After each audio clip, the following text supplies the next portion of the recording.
Welcome to Pallavi TV. So, present already మనం చాలాసార్లు మాట్లాడుకున్నాం. ఇన్వెస్ట్‌మెంట్‌లో గోల్డ్ అనేది చాలా trending topic. So, present gold situation ఏంటి? అంటే మిడిల్ ఈస్ట్‌లో వార్ యొక్క ప్రభావం వల్ల వాలటాలిటీ గోల్డ్‌లో చాలా కనిపిస్తుంది. నిజంగా కూడా గోల్డ్ అనేది సేఫ్ హేవెనా? గోల్డ్‌లో ఇప్పుడు ఇన్వెస్ట్ చేయొచ్చా? ఇన్వెస్ట్ చేయాలనుకుంటే ఎందులో చేయాలి? ఒకవేళ ఎందులో చేసిన పర్సెంటేజ్ అంటే ఎంత పర్సెంటేజ్ మనం ఇన్వెస్ట్ చేయాలి? మాట్లాడదాం. మనతో పాటు నాగరాజు కాచం గారు ఉన్నారు. Financial adviser. Hi sir. Hello Ravi garu. Sir, ఇప్పుడు ప్రజెంట్ గోల్డ్ అనేది ఆల్వేస్ ట్రెండింగ్ టాపిక్ అది. అవును. ఇన్వెస్ట్మెంట్‌లో ప్రతి ఒక్కరు ఇన్వెస్ట్మెంట్ అంటే గోల్డ్ ఎంత పెడదాం మనము అనే దాంట్లోనే ఆలోచిస్తారు. యాస్ ఫర్ మీ అనాలిసిస్ ప్రకారం, మీ రీసెర్చ్ ప్రకారం ప్రజెంట్ గోల్డ్ సిట్యుయేషన్ ఏంటి సార్?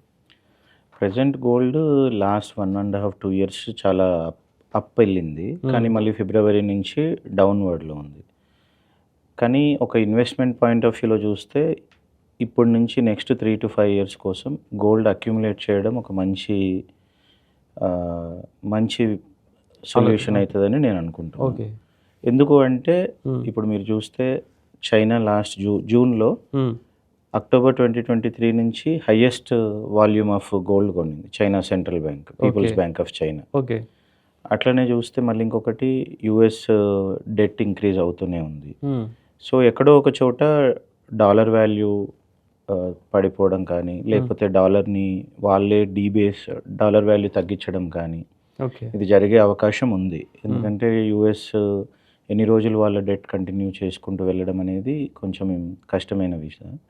కాబట్టి దానికోసం ఇప్పటి నుంచి గోల్డ్ని మనం ఎంత కొనాలి, లెట్సే ఒక కామన్ ఇన్వెస్టర్కి 10-15% ఆర్ 20% వరకు గోల్డ్ ఉన్నా కూడా ఒక మంచి అలొకేషన్ అవుతుంది. ఓకే. సో ఒక పర్సన్కి 10% ఉంటే కనుక ఇప్పుడు 10% నుంచి 15%కి వెళ్ళాలి, ఇంకొక 5%. ఓకే.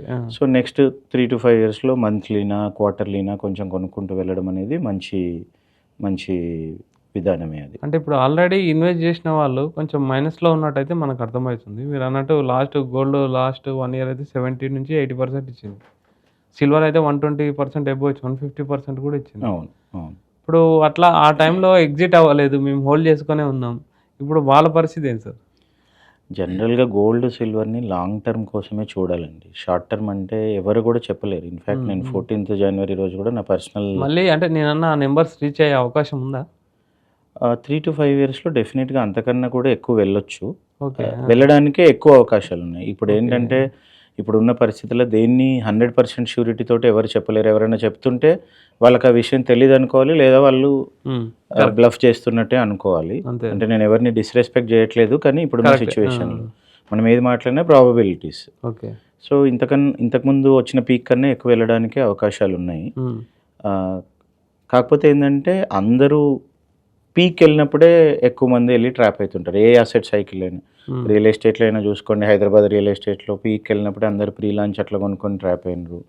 గోల్డ్ సిల్వర్లో కూడా జనవరి 2026లో హైయెస్ట్ అమౌంట్ ఇన్వెస్ట్ చేసింది. ఫిబ్రవరి నుంచి ఫాల్ స్టార్ట్ అయింది. ఓకే.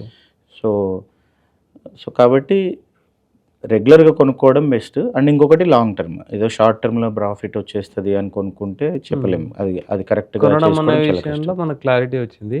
ఎందులో కొనాలి? ఈటీఎఫ్లు ఉన్నాయి, తర్వాత బాండ్స్ ఉన్నాయి, తర్వాత ఫిజికల్ గోల్డ్ ఉంది, తర్వాత డైరెక్ట్ ఎంసీఎక్స్ ఉంది. ఎందులో మనం ఇన్వెస్ట్ చేస్తే better? Pure investment point of view దానికి మళ్ళీ ఫిజికల్ యూజ్ లేదు అనుకుంటే కనుక ఈటీఎఫ్ కొనుక్కోవడం బెటర్. అది లో కాస్ట్ కాబట్టి and backed with physical gold కాబట్టి. ఓకే. లేదు ఫ్యూచర్లో ఫ్యామిలీ రిక్వైర్మెంట్ ఉంది అనుకుంటే ఫిజికల్ గోల్డ్ కొనుక్కోవడమే కరెక్ట్. ఓకే. కాకపోతే కొంచెం అక్కడ సేఫ్టీ ఆస్పెక్ట్ కొంచెం ఉంటుంది. ఎంతవరకు మనం ఫిజికల్ గోల్డ్ని హ్యాండిల్ చేయగలం అనేది individual choice and family choice. దాన్ని బట్టి ఫిజికల్ గోల్డ్ కొనుక్కోవడం బెటర్. ఓకే. సో ఇప్పుడు ఇంకో చాలామందికి రెగ్యులర్ కామన్ డౌట్, ఈ పర్సనల్ లోన్స్ వీటికన్నా గోల్డ్ పెట్టి తీసుకుంటే లోన్ చాలా బెటర్ అంటారు. రెండిట్లో ఏది బెటర్ అంటారు? గోల్డ్ లోన్ సేఫా, ఈజీయా, బెటరా? అంటే లోన్ తీసుకోవడమే అదొక అన్నెసరీ ట్రాప్ ఎవరికైనా, unless it is a compulsory expense అయితే తప్ప లైఫ్ స్టైల్ కోసమో, లేకపోతే కంఫర్ట్స్ కోసమో, ట్రిప్స్ కోసమో అట్లాంటి వాటికి లోన్ తీసుకోకపోవడమే బెటరు. లోన్ కంపల్సరీ తీసుకోవాల్సి వచ్చినప్పుడు ఎక్కడ ఏ రకంగా ఇంట్రెస్ట్ రేట్ తక్కువ ఉంటే అది తీసుకోవడం బెటర్. అది గోల్డ్ లోన్ అవ్వచ్చు, లేకపోతే పర్సనల్ అవ్వచ్చు, ఇంకొకటి అవ్వచ్చు. ఇంట్రెస్ట్ రేట్ ఎక్కడ తక్కువ ఉంటే అది తీసుకోవడం బెటర్. అంటే మామూలుగా ఈటీఎఫ్లో అక్యుములేట్ చేసుకుంటూ వెళ్ళాలి. అక్యుములేట్ చేసుకుంటూ వెళ్ళొచ్చు. ఓకే. కరెక్ట్. సిల్వర్ గురించి ఏం చెప్తారు sir? Silver next silver future gold silver అంటున్నారు. సిల్వర్ ఏంటంటే చాలా మిస్టీరియస్గా అనిపిస్తుంది. ఎందుకంటే లాస్ట్ 6 years నుంచి ఎంత డిమాండ్ ఉందో అంత సప్లై లేదు. ఓకే. కానీ మళ్ళీ గోల్డ్తో పాటుగా పడిపోయింది. బట్ గోయింగ్ ఫార్వర్డ్ ఇంకా సిల్వర్ యూసేజ్ అనేది పెరగడానికే ఛాన్స్ ఎక్కువ ఉంది. అంటే సోలార్ అనుకోండి, ఈవీ అనుకోండి, ఆర్టిఫిషియల్ ఇంటెలిజెన్స్ రిలేటెడ్ ఇట్లాంటివి అనుకోండి. ఓకే. కాబట్టి లాజికల్గా ఫండమెంటల్గా సిల్వర్కి మంచి గ్రోత్ వచ్చే ఛాన్స్ ఉంది. అది కూడా రెగ్యులర్గా అక్యుములేట్ చేసుకోవడం ఒక మంచి సొల్యూషనే ఓకే. నా ఒపీనియన్లో. ఓకే. సో ఫైనల్గా గోల్డ్ అండ్ సిల్వర్లు ప్రజెంట్ అయితే అక్యుములేట్ చేసుకుంటే లాంగ్ టర్మ్లో మాత్రం మంచి లాభాలు వస్తాయంట. అక్యుములేట్ చేసుకోవాలి. ఒక వన్ టైం అప్రోచ్ కాకుండా రెగ్యులర్గా చేసుకోవడం అనేది బెటర్. ఎందుకంటే ప్రైస్ ప్రెడిక్ట్ చేయలేము, మార్కెట్ని కూడా ప్రెడిక్ట్ చేయలేము కాబట్టి. ఓకే. అట్లా నాస్డాక్ 100 కూడా పడిపోతుంది లాస్ట్ 1 month 6 months నుంచి చూస్తుంటే. 6 months నుంచి పాజిటివ్ ఉంది, బట్ లాస్ట్ 1 month చాలా నెగిటివ్ ఉంది. సో ఆ మనీ కూడా గోల్డ్లోకి సిల్వర్లోకి మూవ్ అయ్యే ఛాన్స్ అయితే ఉంది. Okay. Thank you sir. Thank you very much. Thank you.